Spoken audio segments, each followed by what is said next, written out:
En même temps, hier soir, le Parlement européen a reconnu l'esclavage comme crime contre l'humanité. Et vous en êtes à l'origine, de cette proposition. Younous Omarjee, bonsoir. Merci d'être avec nous. Vous êtes député européen de la France insoumise. La question de la traite et de l'esclavage que vous portiez a été intégrée à un texte qui porte plus largement sur la question du racisme systémique. Le texte est voté, on l'a vu. Est-ce qu'il est contraignant ou symbolique ? Il est à la fois symbolique et il a vocation à changer la réalité. Comment ? Parce que lorsque vous travaillez sur les esprits, vous pouvez espérer que la réalité soit changée. Alors comment on travaille sur les esprits concrètement ? Par la connaissance, par la culture. Parce que le racisme, c'est la bêtise crasse. Comme disait André Gide, plus un noir et moins un blanc est intelligent, et plus un noir lui paraît bête.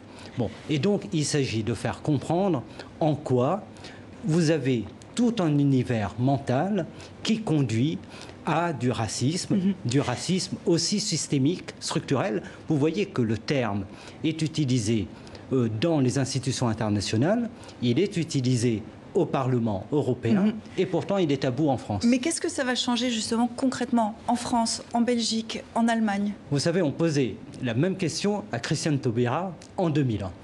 D'abord, nous proposons que le 2 décembre soit une journée de commémoration pour le souvenir et pour commémorer l'abolition dans l'ensemble des pays européens. Nous demandons que les programmes de recherche soient financés sur les questions de l'esclavage, de la colonisation. Nous demandons que les manuels scolaires dans l'Union européenne parlent de cette histoire. Et puis, nous voulons travailler sur les structures qui favorisent en réalité le racisme et les violences policières. Parce que vous avez tout un système de domination, en réalité, qui conduit à cela. Alors justement, le texte cible particulièrement les violences policières aux États-Unis, ainsi que, je cite, la rhétorique incendiaire du président américain. Est-ce que l'Europe ne devrait pas balayer devant sa porte avant de s'intéresser aux États-Unis ? Absolument. Je pense à la France, notamment. Les violences policières sont condamnées, y compris par l'ONU. Oui, mais c'est l'objet de la résolution. Et c'est pourquoi nous disons qu'en Europe, il y a des violences policières racistes et qu'il y a des violences policières qui s'aggravent partout. En France, aujourd'hui, être noir ou arabe vous rend malheureusement toujours un peu plus coupable ou un peu moins innocent. Vous qui travaillez au niveau européen, rapidement pour conclure, est-ce que la France a un problème plus particulier avec le racisme et les violences particulières plus que ses voisins européens ? Je crois que le problème est à l'échelle de l'Union européenne, mais en revanche, il y a des débats qui ne sont pas possibles en France, qui sont mis sous le tapis ou qui sont tabous.